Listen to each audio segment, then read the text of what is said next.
যে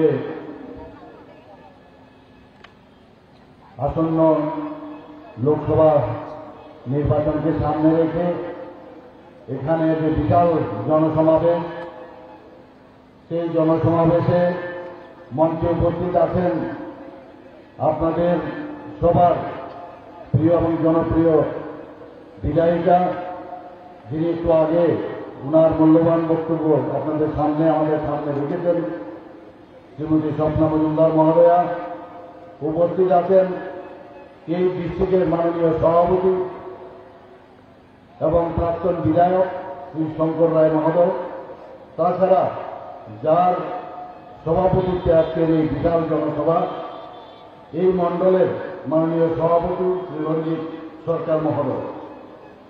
এবং আমার সামনে উপস্থিত আছেন জেলা ও মণ্ডলের বিভিন্ন স্তরের যারা পদাধিকার বৃন্দরা আছেন, আমাদের মেম্বাররা আছেন এবং বিভিন্ন স্তরের যারা কার্যকর্তারা আছেন, এবং বিশেষ করে এই বিপুল সংখ্যায় ভাই বোন, মা ও বোনেরা এখানে উপস্থিত আছেন, সবাইকে আমি হার্দিক অভিনন্দন ও শুভেচ্ছা জানাচ্ছি। আজকে এখানে যেভাবে আপনারা আমাকে স্বাগত জানিয়েছেন এবং যেভাবে আপনাদের মধ্যে যে উৎফুল্লতা আমি দেখতে পেয়েছি, সত্যি আমি আনন্দিত। এর আগেও আমি এক দুবার এখানে এসেছি, এখানে এসে মনে হচ্ছে যেন প্রকৃতির কোলে এসে আমি আপনাদের সামনে বসে আছি। বন্ধুগণ, আপনারা সবাই অবগত আছেন যে 18তম যে আমাদের লোকসভার নির্বাচন, সেখানে আমাদের যশস্বী প্রধানমন্ত্রী নরেন্দ্র মোদীজি আমাদেরকে বলেছেন, যখন আমাদের কার্যকারিণী বৈঠক দিল্লিতে হয়েছিল, সেখানে উনি আমাদের বলেছেন, আপনারা যার যার রাজ্যে যাবেন, গিয়ে যার যার বুথে সমস্ত আমাদের যারা কার্যকর্তারা আছেন তাদেরকে বলবেন যে মোদীজি আমাদের পাঠিয়েছেন এবং উনি বলেছেন ওনাকে আশীর্বাদ করতে। এবং আমাদের কার্যকর্তারা ইত্য বছরের সমস্ত বাড়ি বাড়ি যাচ্ছে, ত্রিপুরার সমস্ত কোনায় কানায় যেখানে জায়গা আছে, আমাদের মা ও বোনেরা আছেন, ভাইয়েরা আছেন, তাদের ঘরে যাচ্ছেন, বলছেন মোদীজি আপনাদের আশীর্বাদ চেয়েছেন। কেন আশীর্বাদ চেয়েছেন? কারণ মোদীজি যা বলেন তাই করেন। এই কারণে বলছেন যে আমাকে আরো বেশি করে এই দেশ আগামী দিন কোন রাস্তায় চলবে, কোন দিকে চলবে, এবং এই দেশকে সুরক্ষিত করার লক্ষ্যে, দেশকে শক্তিশালী করার লক্ষ্যে, আর্থসামাজিক উন্নয়নের লক্ষ্যে, মহিলাদের উন্নয়নের লক্ষ্যে, যুবকদের উন্নয়নের লক্ষ্যে, গরিবদের উন্নয়নের লক্ষ্যে, কৃষকদের উন্নয়নের লক্ষ্যে যেভাবে উনি কাজ করে যাচ্ছেন, সেই কাজকে আরো ত্বরান্বিত করার জন্য উনি বলেছেন সবার কাছে যাওয়ার জন্য, যাতে করে উনাকে আরো বেশি পরিমাণে আশীর্বাদ করেন। এখন আশীর্বাদ কিভাবে করবেন? মোদীজিকে কিভাবে আশীর্বাদ করবেন? আমরা জানি আমাদের এই ছোট্ট প্রদেশ ত্রিপুরা, এবং এই ত্রিপুরাতে আমাদের দুটো লোকসভার আসন, একটা পূর্ব আসন আর একটা হচ্ছে পশ্চিম আসন।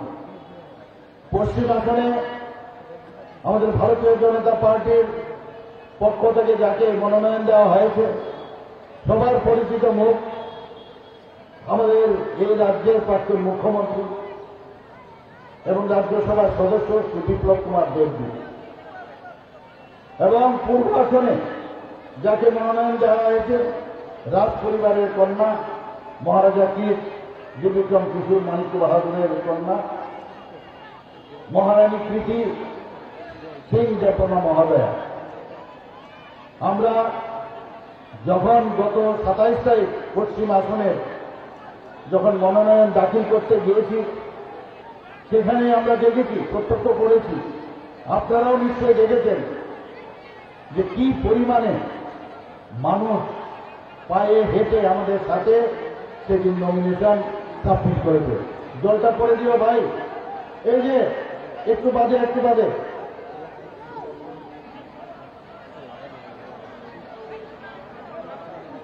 হ্যালো,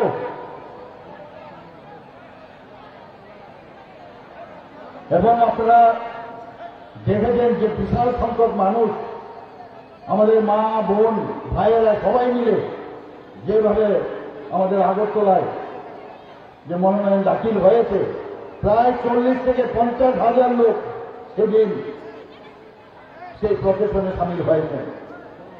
আমাদের সাথে আমাদের হরিয়ানার প্রাক্তন মুখ্যমন্ত্রী এবং বর্তমান মুখ্যমন্ত্রী, উনারাও আমাদের সাথে ছিলেন। উনারা অবাক হয়ে গিয়েছিল। উনারা সেদিন বলে গিয়েছিল যে 4ই জুন রেজাল্ট মনে হয় আর দেখতে হবে না। আজকে যে জনসমর্থন এবং যে সারা আমরা দেখেছি, মনে হচ্ছে যেন রেজাল্টই বেরিয়ে গেছে। ভারতীয় জনতা পার্টির পক্ষেই সমস্ত মানুষ মোদীজির পক্ষে রায় দিয়ে দিয়েছে। 28 তারিখ তদ্রুপ যখন আমবাসাতে আমরা নমিনেশন দাখিল করতে গিয়েছি, সেখানেও প্রচুর পরিমাণে আমাদের ভারতীয় জনতা পার্টির, আমাদের টিপ্রামাথার এবং আইপিএফটির সমস্ত কার্যকর্তা থেকে শুরু করে একটা জনঢল সেখানে আমরা দেখতে পেয়েছি। সেদিনও মানুষ বলছিল যে 4 তারিখ কি রেজাল্ট হবে সেটা আজকেই বলা ছিল। এবং আমি নিশ্চিত যে মাননীয় প্রধানমন্ত্রীজি যেভাবে 2018-তে আমাদের এই জগদ্দল 21 আসনের যারা এতদিন ধরে রাজত্ব চালিয়েছিল, সেই পাথরকে সরিয়ে আমাদেরকে ভারতীয় জনতা পার্টি এবং আইপিএফটি সরকারের এখানে প্রতিষ্ঠিত করেছে। যে কারণে 2019-এ আমরা মাননীয় প্রধানমন্ত্রীজিকে, যেটা ভারতীয় জনতা পার্টি কোনদিন আমাদের এই পূর্ব আসনে পশ্চিম আসনে কোন সদস্য আমরা পাঠাতে পারিনি, আমরা সেই জোহার ওনাকে দিতে পেরেছি। পরবর্তী সময়ে যখন 2023-এ আবার আমাদের যে অ্যাসেম্বলি ইলেকশন, সাধারণ যে অ্যাসেম্বলি ইলেকশন সেটা হলো, সেখানেও অনেক সময় ওদের কংগ্রেস সিপিএম ওদের যে অশুভ জোট আসার সময় বারবার বলা হচ্ছিল ওনাকে চলে আসছে, কিন্তু মাননীয় প্রধানমন্ত্রীর মার্গদর্শনে এবং ওনাকে সামনে রেখে আমরা যখন এই ইলেকশন আমরা নির্বাচন লড়ি, দেখা গেল পুনর্বার ভারতীয় জনতা পার্টি এবং আইপিএফটি সরকার প্রতিষ্ঠিত হয়েছে। এবং সেটা সম্ভব হয়েছে আপনাদের সবার এই মোদীজির উপর যে আস্থা এবং আমাদের সরকারের উপর, এই যে ডাবল ইঞ্জিনের সরকার, তার উপর আপনাদের যে আস্থা, সেই কারণে আপনারা সেটা সম্ভব করেছেন। বন্ধুগণ, এখন আবার এই বিধানসভাতে মোদীজি আমাদের যেহেতু আবার উপহার দিয়েছেন, তো আমাদের আবার দায়িত্ব আবার বেড়ে গেল যে এই দুটো যে আসন আছে, পশ্চিম এবং পূর্ব, এবং আপনারা যেহেতু পশ্চিম আসনে আছেন, আমি বলবো যে 19শে এপ্রিল সবাই আপনারা তো যাবেনই, আর অন্যদেরকেও বলবেন এবং বলবেন মোদীজি বলেছেন সকাল সকাল গিয়ে পদ্মচিহ্নে ভোট দিয়ে আমাদের প্রার্থী যে বিপ্লব কুমার দেবজিকে বিপুল ভোটে জয় করার জন্য। আমি নিশ্চিত যে আপনারা সেটা করবেন। আপনারা দেখেছেন আমি যখন প্রায়শই এখানে এই ইলেকশন ছাড়াও, যেহেতু আমাদের ভারতীয় জনতা পার্টি এমন এক পার্টি, যে পার্টি সেবাই সংগঠন, মানুষের সেবার জন্য কাজ করে, 365 দিন কাজ করে। সেই কারণে এই 365 দিনে কয়েকবার আমি এই আপনাদের এই দক্ষিণ জেলাটা নিয়ে এসেছি। এখানে আমাদের শঙ্করবাবু বলছিলেন বারবার যে খুন সন্ত্রাসের রাজনীতি আমরা দেখেছি, 69 জন শহীদ হয়েছে। এই কমিউনিস্টরা খুন করেছে এখানে উনাদের রাজত্বে। আপনারা কি চাইবেন যে আবার সেই খুনের রাজত্ব ফিরে যাওয়ার জন্য? অদ্ভুত এই কংগ্রেস তখন তারা বিরোধী দলে ছিল, তাদের সমর্থকদের খুন করেছে, তাদের বাড়িঘর আগুন জ্বালিয়ে দিয়েছে, অগ্নিসংযোগ করেছে। মা বোনদের উপর তাদের অত্যাচারের কাহিনী যদি বলা হয় তাহলে শেষ হবে না, সবাই জানে। সেই জায়গায় আজকে আমরা নির্বাচনের সন্ত্রাস দেখেছি, নির্বাচনের আগে সন্ত্রাস দেখেছি, নির্বাচনের সময় সন্ত্রাস দেখেছি। কিন্তু আমরা 2023-এ আমরা বারবার বলেছি সন্ত্রাস ছাড়া কিভাবে রাজনীতি করতে হয় এবং কিভাবে নির্বাচন করতে হয় সেটা যেরকম আমরা বলেছি সেটাই আমরা করেছি এবং ত্রিপুরাতে ইতিহাস হয়ে থাকবে সেটা। বন্ধুগণ, সাধারণ মানুষ খালি শান্তি চায়, মানুষ আর কিচ্ছু চায় না। পরে বাকি জিনিস নিজের জীবন যদি আমরা জীবিত থাকি, জীবিত থাকার জন্য যা যা উপাদান লাগে সেটা যদি আমরা করতে পারি তবেই যথেষ্ট। বাকি তো করে আসবে একটার পর একটা আতঙ্কের পরিবেশ। এই 35 বছর এই কমিউনিস্টরা এই রাজত্ব এখানে করিয়েছেন, আপনারাও দেখেছেন। শুধু তাই না, মানুষ 10 বছর প্রথম দিকে যখন ওরা রাজত্ব করলো তখন মানুষ ওদের অত্যাচারে যে বিভীষিকাময় যে পরিস্থিতি সারা ত্রিপুরাতে করেছে, মানুষ চেয়েছিল তার একটা পরিবর্তন হোক। কংগ্রেস জোটকে দিয়েছিল ভোট, কিন্তু কংগ্রেসের সময় আমরা কি দেখলাম? কার্বন কপি ভোট আমলে কার্বন কপি একই ধাঁচে ওরাও এখানে রাজত্ব করেছিল। খুন সন্ত্রাস, দিন দুপুরে অপহরণ, বাড়িঘর থেকে মেয়েদের উঠিয়ে নিয়ে যাওয়া, সবাই জানেন, নাম আমি বলবো না এখানে। এখনো সবাই আমার মনে হয় ধরনে আসবে। সেই জায়গায় আমরাও চাইছিলাম খুব একটা প্ল্যাটফর্ম।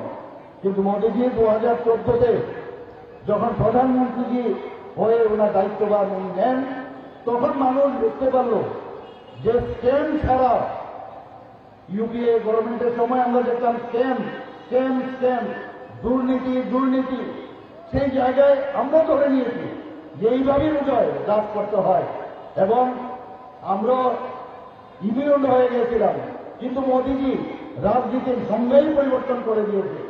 আমরাও সেই বিষয়ে ওনার যে মার্গদর্শন, আমরাও সেই বিষয়ে আমরা বলেছি যে রাজনীতি শুধুমাত্র মানুষকে শোষণ করার জন্য রাজনীতি না, মানুষের জন্য কিছু করা। আমি সব জায়গায় বলি আমাদের সবার উচিত মোদীজিকে দেখে এমন কাজ করা যে কাজ আজকে যেটা বর্তমান সেটা অতীত হবে এবং ভবিষ্যৎ যারা বর্তমান হয় তারা বলবে যে এমন কাজ করে গেছেন, মানুষ তাদেরকে সম্মান দেবেন। কাজের কোনো বিকল্প নেই, কাজের মাধ্যমে মানুষের কাছে যাওয়া যায়। সাধারণ মানুষের যে মৌলিক সমস্যা সেই সমস্যার সমাধানে আমাদের কাজ করা উচিত।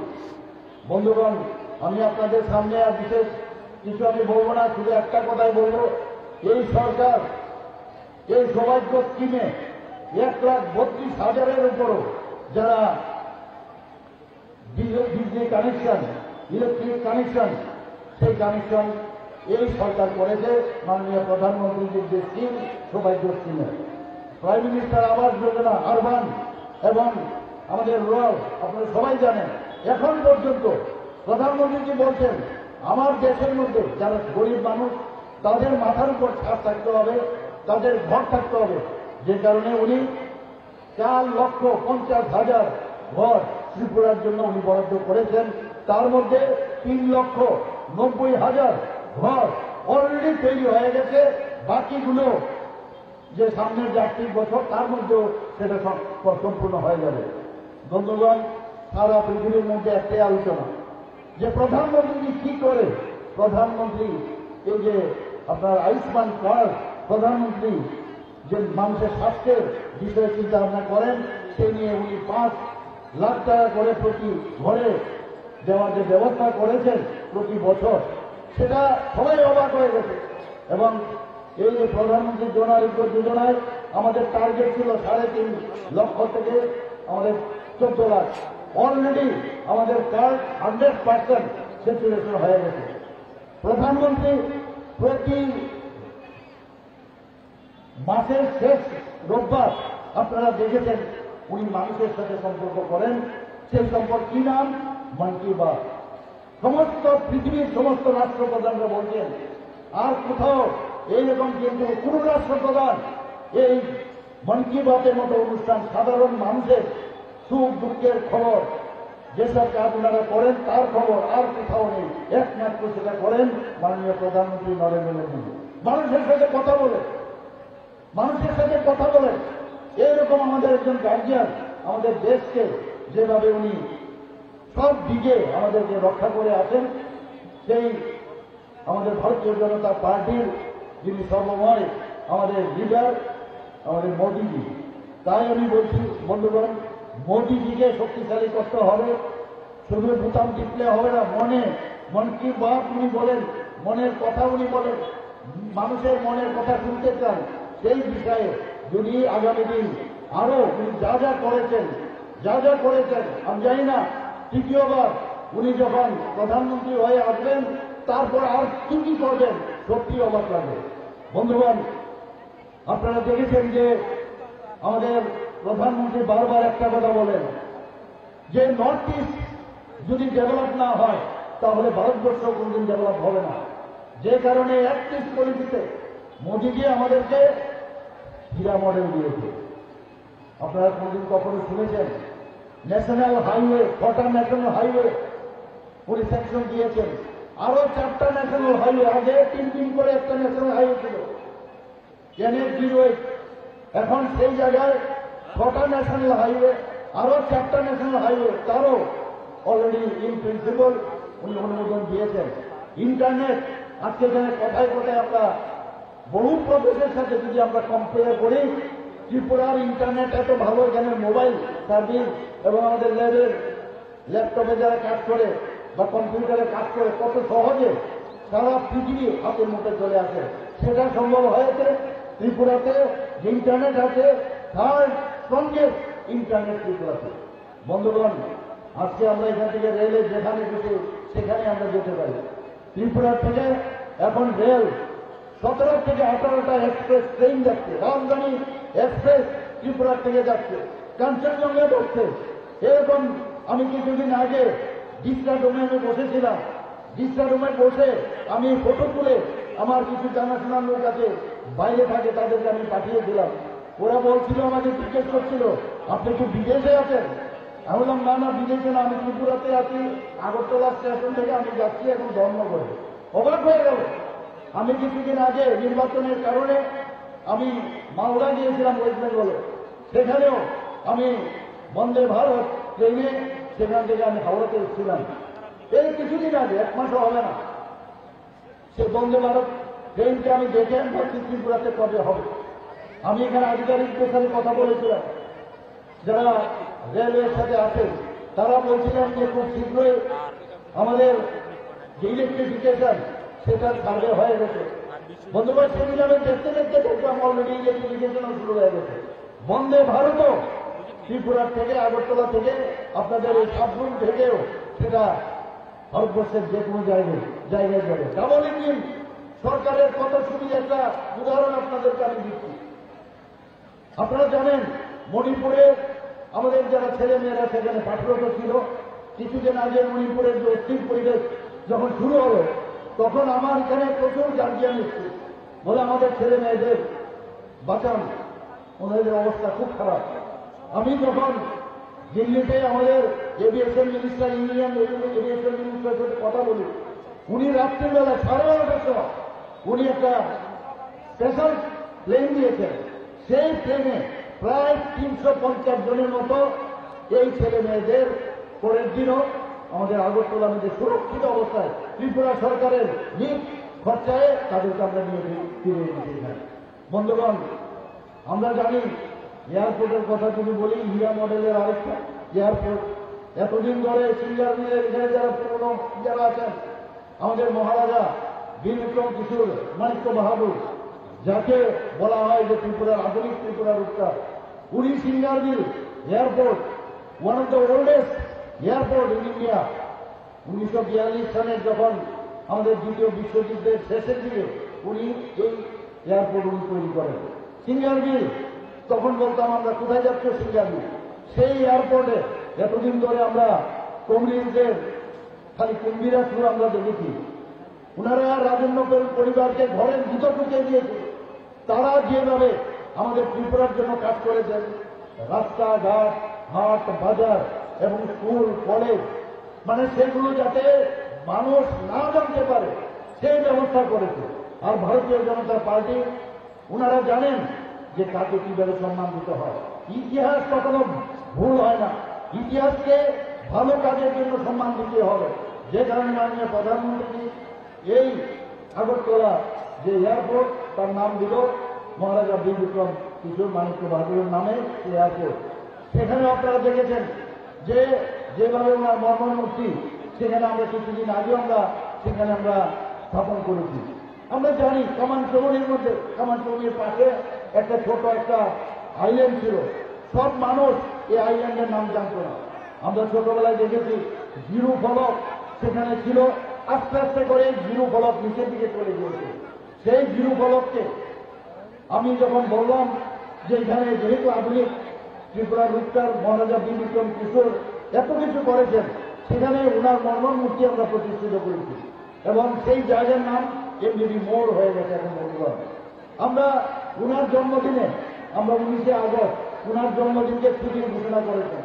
আমরা গড়িয়া পূজাতে এর দিনের জায়গায় দুদিন আমরা ছুটি ঘোষণা করেছি। বন্ধুগণ, আমরা আজকে যারা ত্রিপুরাতে মিশ্র বসতি এই রাজ্য, যারা জাতি জনজাতি বারবার আমরা বলছি আমরা একসাথে থাকতে চাই, আমরা এক ত্রিপুরা শ্রেষ্ঠ ত্রিপুরা আমরা বানাতে চাই, এক ভারত শ্রেষ্ঠ ভারত বানাতে চাই, সেই বিষয়ে আমরা কাজ করছি। বন্ধুগণ, আপনারা জানেন যে জল জীবন মিশন, জলের কোনো আর স্বাস্থ্য বিষয় নেই।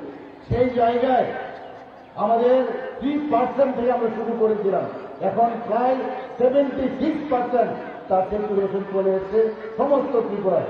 বন্ধুগণ, আমরা উজ্জ্বলা যোজনার কথা যদি বলি, প্রাইম মিনিস্টার উজ্জ্বলা যোজনা, সেখানে একটা গরিব ঘর থেকে এসেছেন আমাদের মাননীয় প্রধানমন্ত্রী নরেন্দ্র মোদী।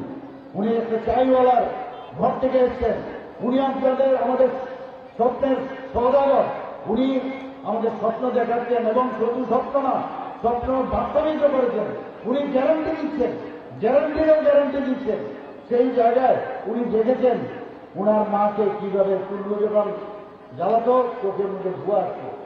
উনি তাই এই প্রাইম মিনিস্টার উজ্জ্বলা যোজনার মাধ্যমে সারা ভারতবর্ষের সাথে সাথে ত্রিপুরাতে 3,12,000-এর উপরে যারা বেনিফিশিয়ারি ফ্রি গ্যাস কানেকশন দেওয়া হয়েছে।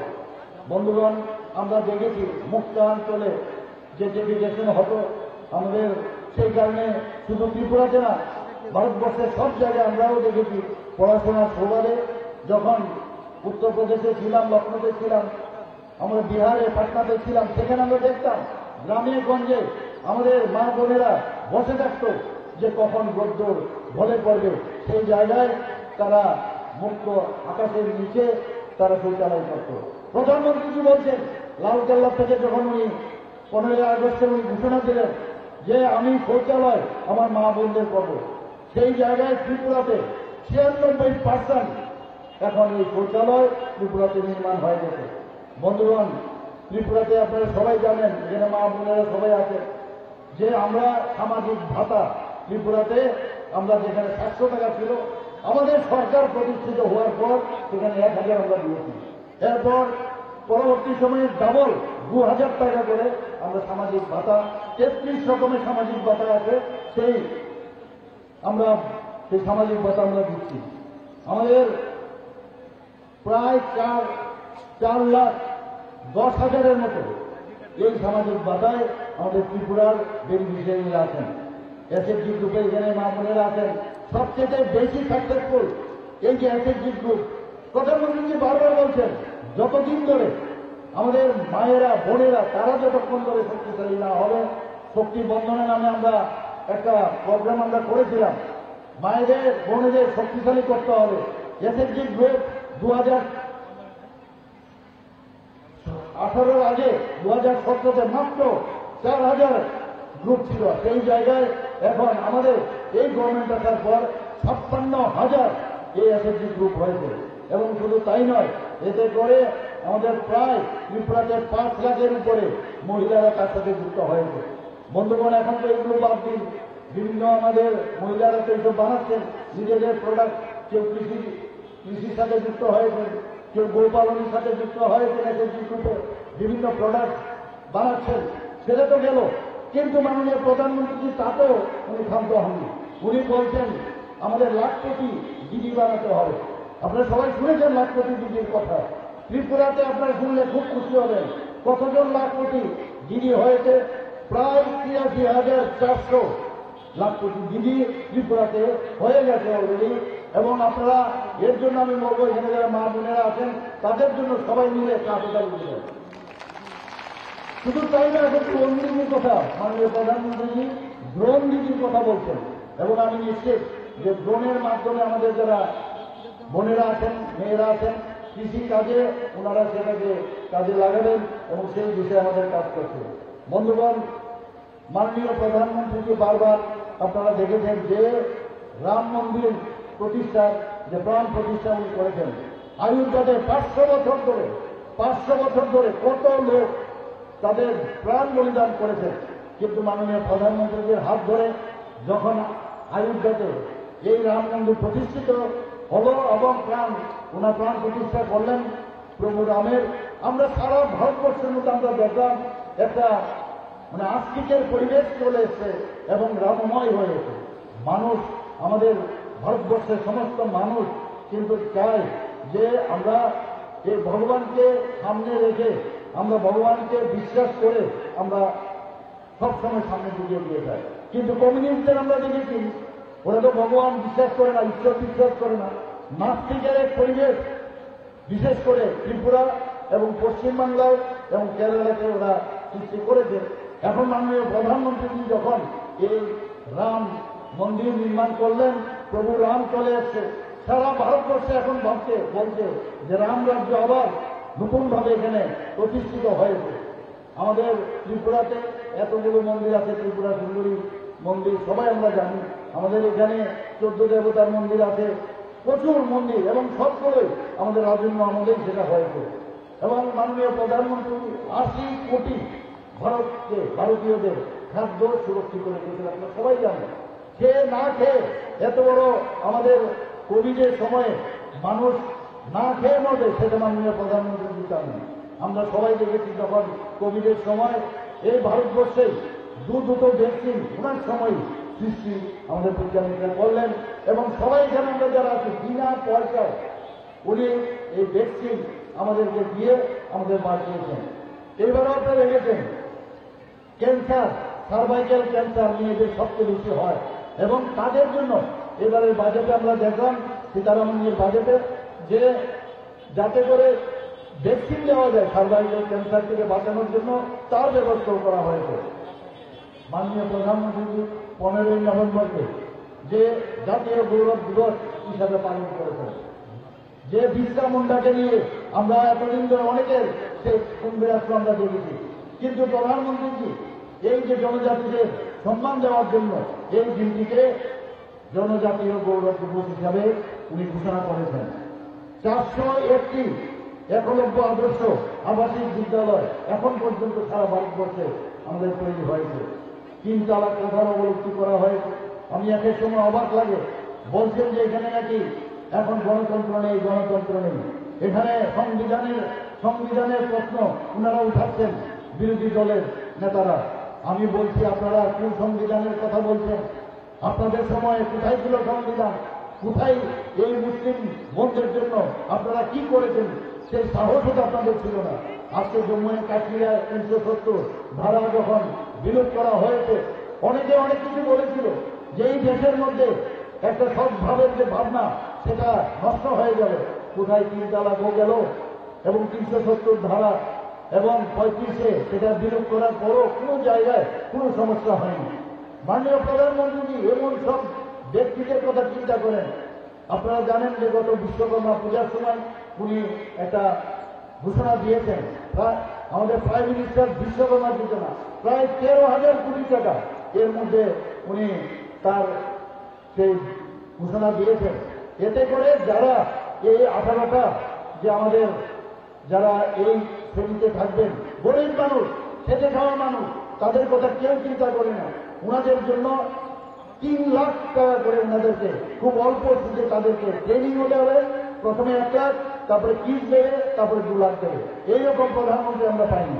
আমরা দেখেছি জনধন প্রকল্পের কথা, অনেকে অনেক কথা বলেছেন যে জিরো ব্যালেন্সের এই জনধন প্রকল্প কি হবে কি হবে, কিন্তু আজকে বুঝছি যে এতদিন ধরে যে মিডলম্যান যে পয়সা খেত সেটা কিন্তু এখন হচ্ছে না। একটা টিপ দিয়ে সাথে সাথে সমস্ত যে বেনিফিশিয়ারি যে টাকা সেটা যার যার অ্যাকাউন্টে চলে যাচ্ছে। বন্ধুগণ, পিএম কিষাণ সম্মান নিধির মাধ্যমে এখন পর্যন্ত সারা দেশে 11.8 কোটির বেশি মানুষ তার সুযোগ পেয়েছে। আমরা দেখেছি কিছুদিন আগে মাননীয় প্রধানমন্ত্রী বিধানসভা এবং লোকসভার মধ্যে 33% মহিলাদের জন্য রিজার্ভেশন রেখেছেন। এই হচ্ছে মাননীয় প্রধানমন্ত্রী। আমরাও 33% রিজার্ভেশন চাকরির ক্ষেত্রে আমাদের ত্রিপুরা সরকার এর আগে আমরা ঘোষণা দিয়েছি এবং তার কাজও হচ্ছে বিভিন্ন জায়গায়। আজকে আমাদের মেয়েরা সেখানে সে চাকরির বেলায় তারা সেই সুযোগটা পাচ্ছেন। আমাদের প্রধানমন্ত্রী মাতৃবন্দনা যোজনায় এখন পর্যন্ত 3.11 কোটি বেশি যারা প্রেগনেন্ট উইমেনরা আছেন সেই সুযোগ পাচ্ছেন এবং আমাদের মহিলাদের মর্যাদার জন্য তাদের 11.74 যেটা কোটি শৌচালয় এখন পর্যন্ত নির্মাণ করা হয়েছে।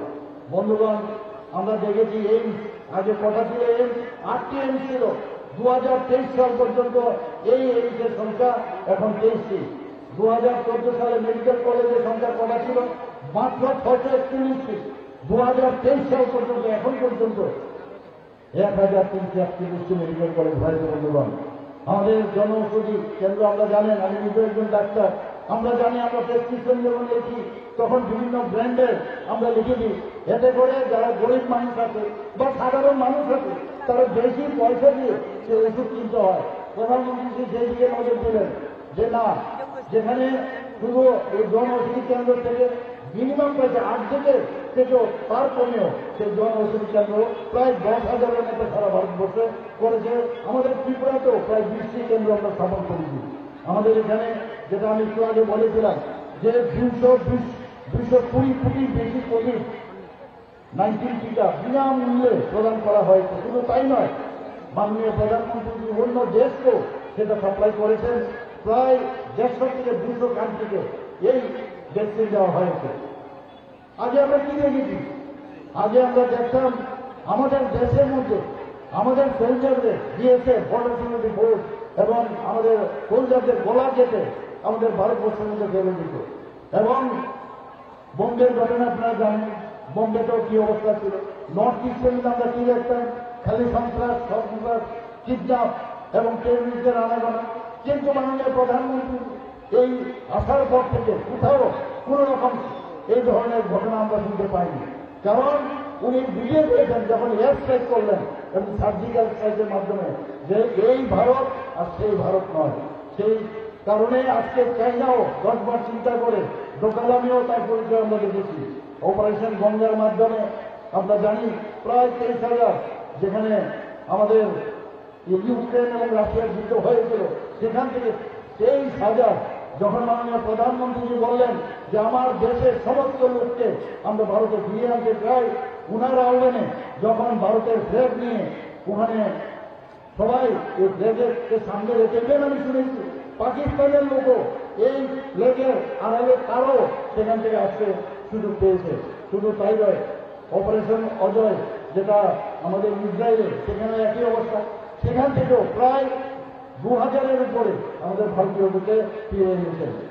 আমরা মাননীয় প্রধানমন্ত্রী উনি যেহেতু আমাদেরকে এত সুন্দরভাবে আমাদের দেখে রাখেন, প্রতিটা ক্ষেত্রে আমাদের দেখে রাখেন, আমাদেরও দায়িত্ব যে আগামী 19শে এপ্রিল এই পশ্চিম আসনে আমাদের ভারতীয় জনতা পার্টির যে ক্যান্ডিডেট, আমাদের প্রাক্তন মুখ্যমন্ত্রী এবং আমাদের রাজ্যসভার সদস্য শ্রী বিপ্লব কুমার দেব দিকে আপনারা প্রচুর পরিমাণে ভোট দিয়ে মোদীজিকে আপনারা উপহার দেবেন, এই আশাটুকু রেখে আমি আমার বক্তব্য শেষ করছি।